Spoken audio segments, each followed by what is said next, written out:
Manchester City entered the final day of the 2012 season carrying the weight of a 44-year title drought. In stoppage time, they are trailing QPR 2-1. If the score holds, the trophy goes to their rivals, Manchester United, who have already finished their match with a win. With seconds remaining, the ball is poked through the defense to a 23-year-old Argentine striker waiting inside the area. We're freezing the clock here at the exact moment his right foot begins its swing toward the ball. This single contact decides if City remains the noisy neighbors or if they finally displace United to become the dominant force in English football. Long before Manchester, he was a prodigy in Buenos Aires. At just 15 years old, Sergio Agüero debuted for Independiente, breaking the record for the youngest player in the history of the Argentine First Division. His progression was rapid.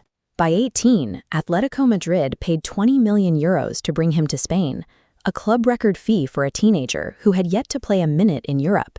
He took a starting spot at 19 and quickly began delivering trophies, including a massive contribution to Atletico's 2010 Europa League title. He was built differently than most modern strikers. His low center of gravity and explosive balance led to constant comparisons with the Brazilian legend Romario.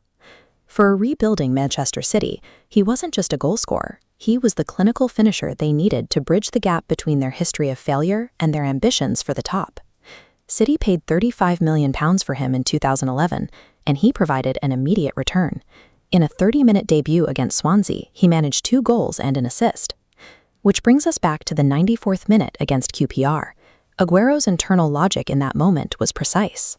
He later said his only thought was to hit the target as hard as possible. He drives the ball into the corner of the net, ending the 44-year wait and securing the Premier League title on goal difference. The impact was physical.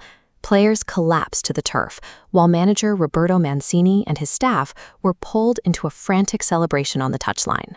That goal didn't just win a trophy, it broke the existing power structure of the league.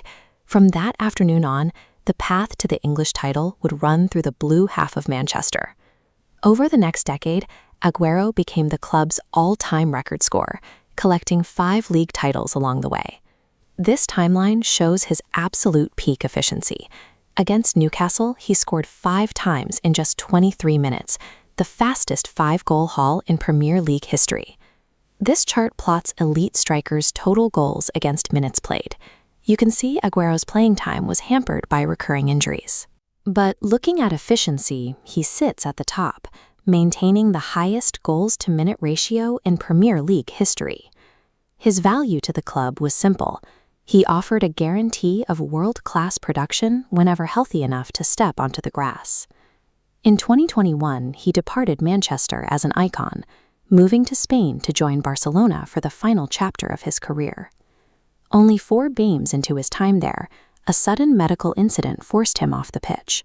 He was diagnosed with a cardiac arrhythmia after experiencing chest pain during a match. Doctors gave him a clear directive. For the sake of his health, he had to retire from professional football immediately at the age of 33. The same physique that allowed him to outmuscle defenders and sprint past entire backlines was suddenly limited by a silent internal rhythm. A body built for the highest level of physical output could no longer tolerate the demands of the game. His final year on the pitch did bring fulfillment. Just before his diagnosis, he was part of the Argentina squad that finally secured the Copa America title. Even in retirement, he stayed with the squad as an unofficial supporter, eventually celebrating on the field as Argentina won the 2022 World Cup. He remains the bridge between 2 eras for Manchester City, the player who transformed them from a club defined by their past failures into a modern elite institution. Without the clinical precision he showed in those final seconds against QPR, the history and the hierarchy of modern English football would look completely different today.